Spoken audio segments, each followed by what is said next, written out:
So recently I came across this dashboard display from Piaggio Tuktuk that I got curious to find out how these gauges do function. So you see, so we have like a speedometer, an odometer, and a fuel gauge. So the first thing I got to like get to look into it was the fuel gauge. So this is like a coil type of gauge where you apply some current to the gauge that is proportional to the amount of fuel that you have in the tank, and it will show you between empty and full and half a tank. So here I got to look at the terminals that are behind here. Okay, so it has this very nice connector over here, and then I identified there are some several cables going into some various status lights. All of these are wired to some LEDs or some lamps or so. And then now I have this one.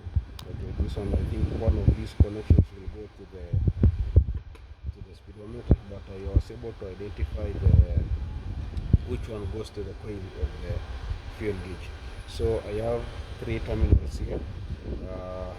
The battery ground B, battery ground battery positive, and one labeled T, that is the signal that will come from the float switch sensor that is located in the fuel tank. So I think the gauge will rise depending on the amount of current or the amount of current that flows between this T signal and the ground. So here at the workshop, at the bench, because I don't have the sensor, I tried to simulate that. This sensor will work.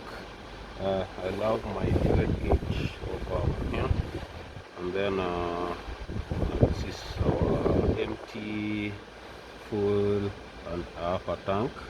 So this is like our gauge.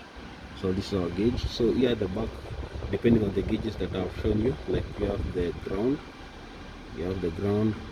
the positive, battery positive, and the signal where from the sensor, that is like a T.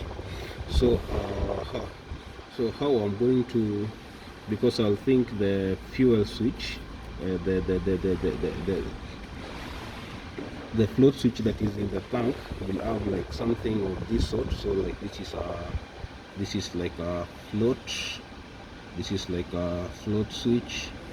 So as the level of fuel goes up, maybe there is a pivot that will move like a potentiometer wheel, so that the output here will be of varied current. So like this float switch, as it moves up and down, as it floats in as the level of the fuel changes, the value of the resistance will change.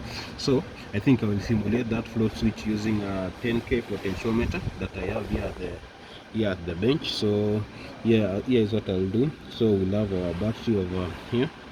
So this is our battery positive plus 12V and our ground. So the plus 12V will go to the battery positive. Forgive my sketch drawings, but I think you'll get to the point. And then so I'll connect our ground. I'll connect our ground. I'll supply our ground, and then have our potentiometer over here. This is our port, and then the variable, the sweep, the middle pin, I'll connect that to the signal over here, so that when I vary this resistance, it will vary the current. So this is maybe you can get a lower value, but what was available for me was a 10 kilo ohm. So this is the setup that I will use to wire that, so that when I vary this, I should be able to measure some resistance. So I'll find out which resistance will correspond to an empty tank, which one will correspond to a half tank, and which one will correspond to a full tank. So this is the schematic diagram that I will be using. Using this power supply, I'll set the output to 12 volts, and then I'll use that to supply plus 12. The positive is the yellow wire, comes over. If you follow, if I traced it, it comes to over here.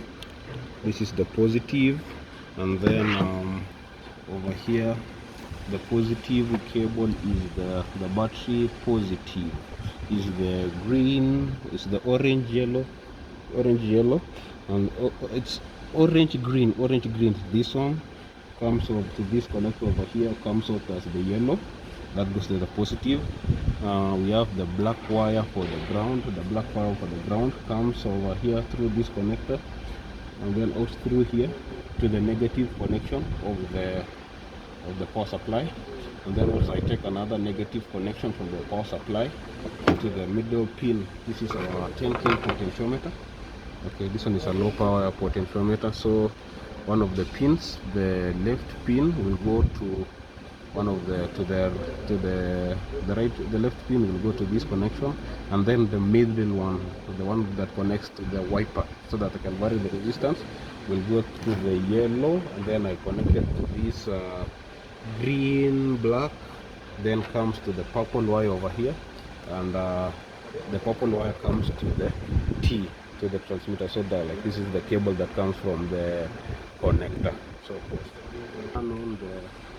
you set the potentiometer wiper to the extreme point, like I've set my potentiometer to zero value. So when I turn on the power supply, you can see I set it to 12 volts. So now if I slowly turn the potentiometer, I can get like the full deflection of the tank. So if I turn the other way around, see, I can turn it slowly. So my objective is to find the resistance at half tank. So there we go.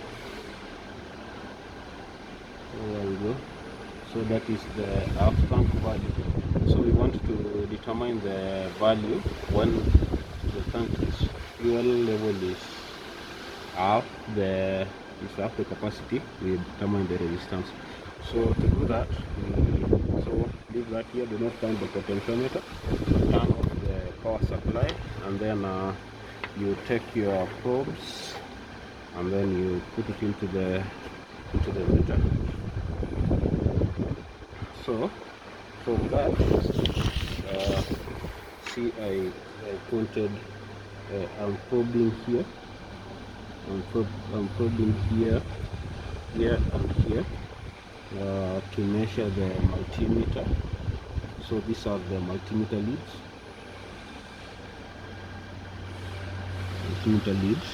To read the resistance. So at half tank, I'm reading a resistance value of 50. Let's call it 56 ohm. 56 ohms.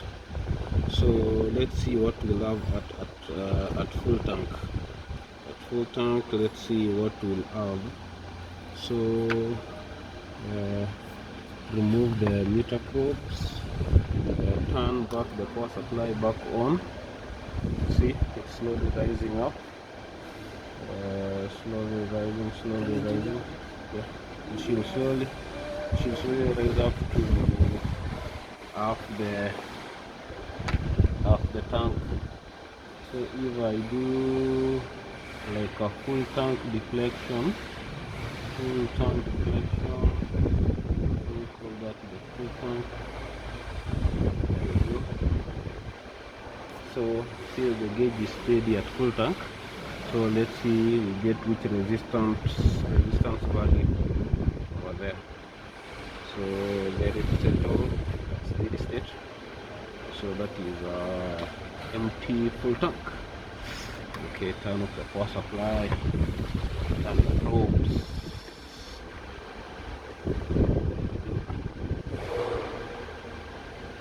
So we are reading 71 ohm on this particular gauge. So let me turn back the power supply to see if it will return to the tank. Okay, so there it goes.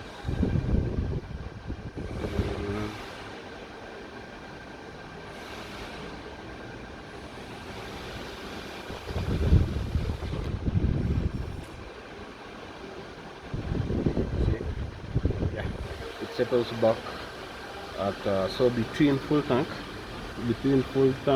and half tank, that is 56 ohms, 56 ohm resistance. And then let's see at empty, so turn our potentiometer the other way, do it slowly.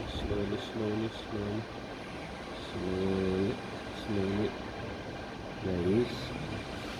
So that is empty value. Let's see the resistance value that the wiper will do. So turn off the power supply again, insert your probes back. Then what are we reading? 29 ohm. Empty correspond to, oh, that's 29. Let us settle a very small resistance of, let's call it 6.6 ohms. So like now those are the resistance values at various levels. So if the float switch is at half full, the potentiometer's output resistance will be 71 ohms here. So thank you, and that's how I was able to, that's what I learned from this. I think I'll do another video to get to see how the speedometer gauge and the ranges works. Thank you everyone.